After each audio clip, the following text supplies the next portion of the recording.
The Milwaukee shadows. In the gray haze of Milwaukee, where the Menominee River cuts through the city like a dull blade, Jeffrey Dahmer lived a life that seemed to slip through the cracks of normalcy. It was the late 1980s, and the city churned with a hum of industry and the quiet despair of forgotten neighborhoods. Jeffrey, a man with a boyish face and eyes that seemed to look past you, walked these streets unnoticed, a ghost among the living.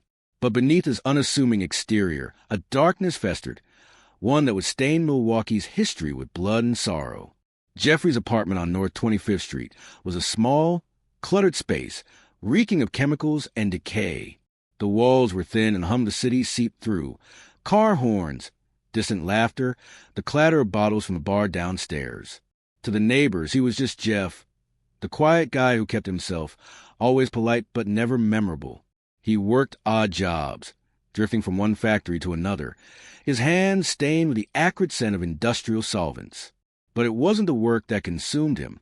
It was a hunger, a gnawing void that had taken root in his childhood and grown into something monstrous. As a boy in Ohio, Jeffrey had been fascinated by the mechanics of life and death. He'd collect roadkill, stripping bones clean in his backyard, marveling at the way life could be reduced to its barest elements. His father, Lionel, a chemist, encouraged his curiosity, mistaking it for scientific interest. But Jeffrey's fixation wasn't academic. It was primal, a need to possess, to control, to keep something forever. By the time he was a teenager, alcohol became his crutch, dulling the urges that whispered in his mind. He drank to quiet the thoughts, but they only grew louder. In Milwaukee, those thoughts became actions. Jeffrey's apartment was a sanctuary, a place where he could indulge his desires without judgment. He'd lure men from bars, promising drinks or money, his soft-spoken charm disarming them. They'd follow him, unaware of the trap.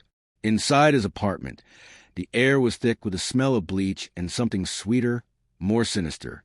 Jeffrey would offer them a drink, laced with sedatives, and wait. When they were unconscious, his real work began.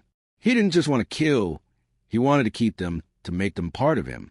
The refrigerator hummed, hiding secrets no one could imagine. The city, oblivious, continued its rhythm. Milwaukee in the late 80s was a place of contrasts. Blue-collar pride mixed with urban decay. The police patrolled the streets, but their attention was elsewhere, on gang violence and petty crime. Jeffrey's victims, mostly young men of color from marginalized communities, slipped through the cracks of a system that didn't seem to care. Their disappearances were noted, but not pursued with urgency. Families waited for answers that never came, their grief swallowed by the city's indifference. One night in May 1991, Jeffrey met Conorak Sintasamphone at a bus stop.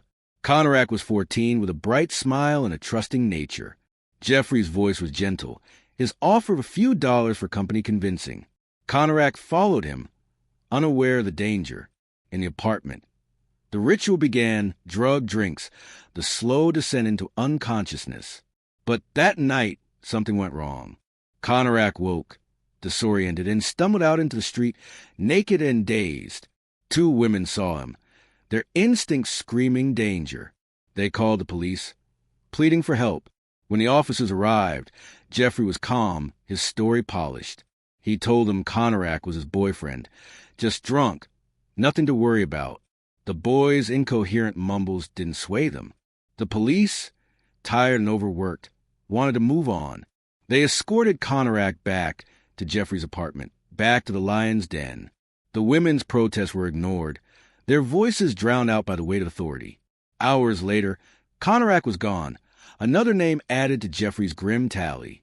The police would later claim they smelled nothing, saw nothing, suspected nothing.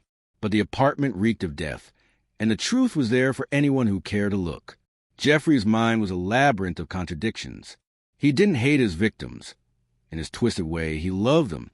He wanted them to stay, to be his forever, free from the chaos of the world.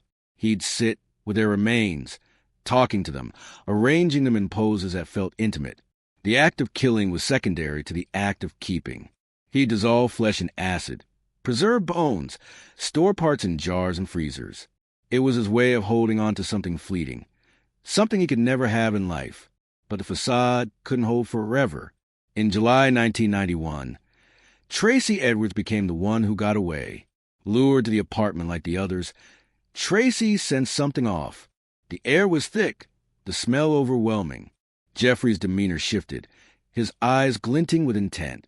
When the handcuffs came out, Tracy fought back, his survival instinct kicking in.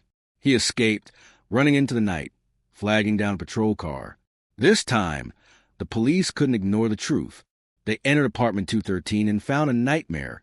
Photographs of dismembered bodies, a barrel of acid, a freezer filled with horrors. Jeffrey didn't resist. He sat quietly as they cuffed him, his face blank, as if the game was finally over. The arrest shook Milwaukee to its core. The news spread like wildfire, headlines screaming Milwaukee Cannibal, as the city grappled with the scale of the horror. 17 lives lost, countless families broken. The trial was a spectacle, Jeffrey's calm confession chilling the courtroom. He spoke of his urges, his loneliness, his need to control. Psychologists dissected his mind. Antisocial personality disorder, necrophilia, a childhood marked by isolation. But no diagnosis could explain the void at his core, the thing that drove him to consume not just bodies but lives. The city turned inward, questioning how this could happen. The police faced scrutiny for their negligence, especially in Conorak's case. Communities of color, long ignored, demanded accountability. Milwaukee's wounds were laid bare, racial divides, systemic failures, the indifference that let a monster thrive. Jeffrey was sentenced to life, but his story didn't end in the courtroom. In 1994, another inmate ended his life in prison, a violent epilogue to a violent existence. In the years that followed, Milwaukee tried to heal. The apartment building was torn down, the lot left empty, as if the ground itself was cursed. Families of the victims grieved privately, some finding solace in advocacy, others in silence.